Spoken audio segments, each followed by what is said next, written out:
mas no último minuto o amigo teve um problema com o carro, e Drake acabou dirigindo. Eu me lembro que era um lindo dia de começo de outono, em setembro. A casa ficava numa estrada rural, não longe de onde eu morava. A festa acabou se revelando mais divertida do que Drake esperava. Era a primeira vez que ele se descontraía, desde que estava na faculdade de medicina. Começou bebendo algumas cervejas, depois passou para o uísque. Às 23h30, quando os policiais chegaram por causa da reclamação de barulho feita por um vizinho, Drake estava bêbado. Seu amigo também. Meu amigo e eu percebemos que estávamos bêbados demais para dirigir. Então, ficamos na casa. Eu dormi. Os policiais e a maioria dos outros convidados foram embora. Achei um sofá e tentei curar a bebedeira. Às 2h30, me levantei. Ainda estava um pouco bêbado, mas não me senti alterado. Era uma linha reta por uma estrada rural vazia até a minha casa. De 3 a 5 quilômetros no máximo. Arriscamos. Assim que Drake e o amigo entraram na estrada rural, viram um carro de polícia esperando no acostamento. A polícia foi atrás deles e começou a segui-los, como se tivessem esperado por eles o tempo todo. Eles chegaram a um cruzamento onde havia um semáforo pendurado em um fio. Ventava e ele se agitava e girava no vento. Achei que estivesse amarelo para mim e vermelho para os outros, mas era difícil dizer com o semáforo balançando daquele jeito. Além disso, eu estava nervoso com a polícia bem atrás de mim. Passei pelo cruzamento devagar, e nada aconteceu, então imaginei que estivesse certo quanto à luz amarela e continuei indo. Só mais um cruzamento e uma virada à esquerda para minha casa. Virei, mas me esqueci de dar sinal, e foi quando o policial me mandou parar. O policial era jovem, mais ou menos da mesma idade de Drake. Ele parecia novo na função, quase como se sentisse mal por me parar, mas tinha que fazer isto. Ele fez um teste de sobriedade em Drake e um de bafômetro. Ele soprou 0,10%, pouco acima do limite legal. O policial levou Drake para a delegacia, onde ele preencheu uma papelada e soube que sua licença estava temporariamente suspensa por dirigir alcoolizado. Alguém da delegacia levou para casa. No dia seguinte, me lembrei da história de um amigo de infância que tinha sido pego na lei seca durante sua residência em medicina de emergência. Era uma pessoa que eu respeitava muito. Tinha sido nosso presidente de classe. Liguei para ele. Faça o que fizer, meu amigo me disse quando falei com ele, você não pode ficar com isso no seu prontuário, principalmente como médico.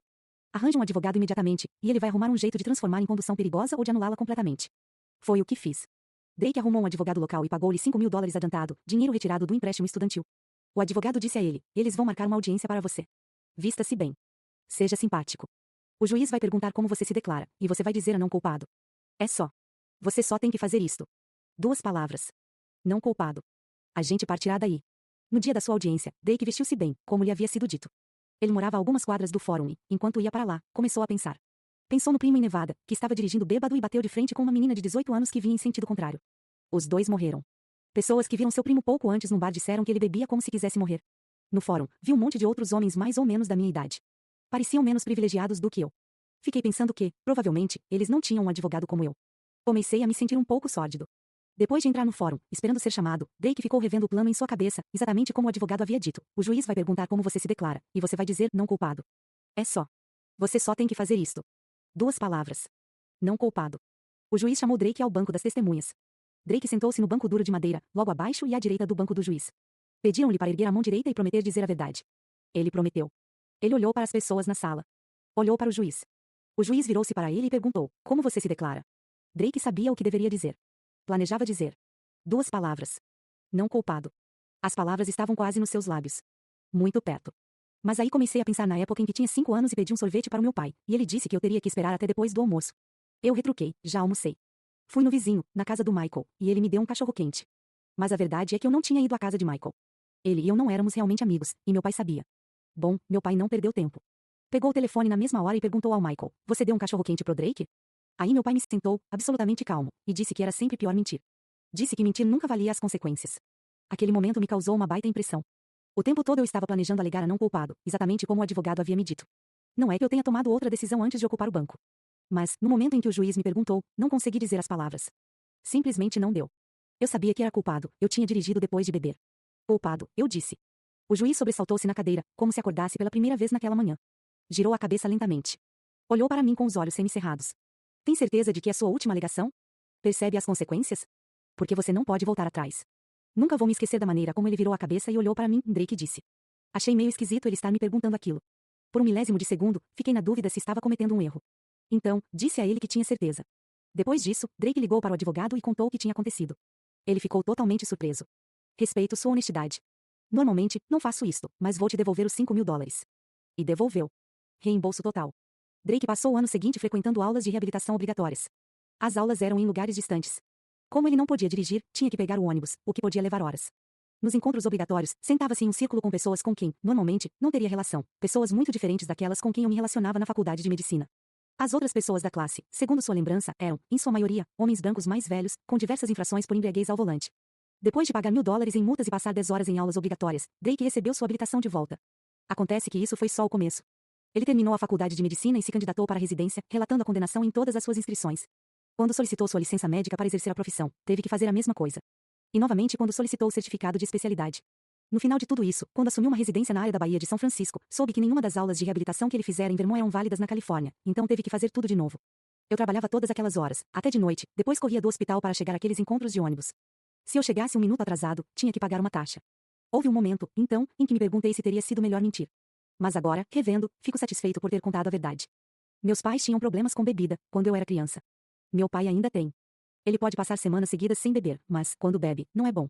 Agora minha mãe está há 10 anos em recuperação, mas o tempo todo da minha infância ela bebeu, embora eu não soubesse disso e nunca a visse bêbada. Mas mesmo com os problemas deles, meus pais eram bons em me fazer sentir que eu podia ser aberto e honesto com eles. Eles sempre pareciam ter amor e orgulho por mim, mesmo quando eu me comportava mal. Eles não eram condescendentes comigo. Nunca me deram dinheiro para pagar minhas taxas legais, por exemplo, embora tivessem algum guardado. Mas, ao mesmo tempo, eles nunca me julgaram. Acho que criaram um espaço acolhedor e seguro na minha infância e adolescência. Isso me permitiu ser aberto e honesto. Hoje em dia, eu raramente bebo. Tenho tendência a fazer coisas em excesso e gosto de correr riscos, então, com certeza, poderia ter me perdido por aí. Mas acho que dizer a verdade naquele momento crucial da minha vida deve ter me colocado em outro caminho. Talvez o fato de ser honesto ao longo dos anos tenha me ajudado a estar mais à vontade comigo mesmo. Não tenho segredos. Dizer a verdade e sofrer consequências intensas pode ter mudado a trajetória da vida de Drake. Ele parecia ter essa impressão. O respeito agudo por honestidade, instilado nele pelo pai numa tenra idade, pareceu ter um impacto até maior do que sua considerável carga genética para a dicção. A honestidade radical poderia ser uma medida preventiva? A experiência de Drake não leva em conta o quanto a honestidade radical poderia dar para trás em um sistema corrupto e disfuncional, ou como os privilégios da sua raça e classe social contribuíram para sua capacidade de superar as consideráveis repercussões. Caso ele fosse pobre ou uma pessoa preta ou parda, o resultado poderia ser bem diferente. Não obstante, sua história convenceu-me, como mãe, de que posso e devo enfatizar a honestidade como um valor fundamental na educação dos meus filhos. Meus pacientes me ensinaram que a honestidade aumenta a conscientização, cria relacionamentos mais satisfatórios, nos torna responsáveis por uma narrativa mais autêntica e reforça nossa capacidade de adiar gratificação. E pode até impedir o desenvolvimento futuro de dependência. Para mim, a honestidade é uma luta diária. Sempre tem uma parte minha que quer enfeitar a história nos mínimos detalhes, me fazer parecer melhor, ou arrumar uma desculpa para um mau comportamento. Agora, me empenho para combater essa vontade. Embora difícil na prática, esta ferramentazinha acessível, dizer a verdade, está incrivelmente ao nosso alcance. Qualquer pessoa pode acordar num determinado dia e decidir, hoje não vou mentir sobre nada. E, ao fazer isso, não apenas mudar sua vida para melhor, como também mudar o mundo. Capítulo 9. Vergonha pró-social. Em se tratando de hiperconsumo compulsivo, a vergonha é um conceito inerentemente ardiloso. Pode tanto ser o veículo de perpetuação do comportamento, bem como o ímpeto para interrompê-lo. Então, como conciliamos esse paradoxo? Em primeiro lugar, vamos falar sobre o que é a vergonha. Atualmente, a literatura psicológica identifica a vergonha como uma emoção distinta da culpa. A ideia é a seguinte: a vergonha faz a gente se sentir mal consigo mesmo como pessoa, ao passo que a culpa faz a gente se sentir mal por causa das nossas ações, preservando uma autoestima positiva. A vergonha é uma emoção inadequada. A culpa é uma emoção adequada. Meu problema com a dicotomia vergonha-culpa é que, na prática, a vergonha e a culpa são idênticas.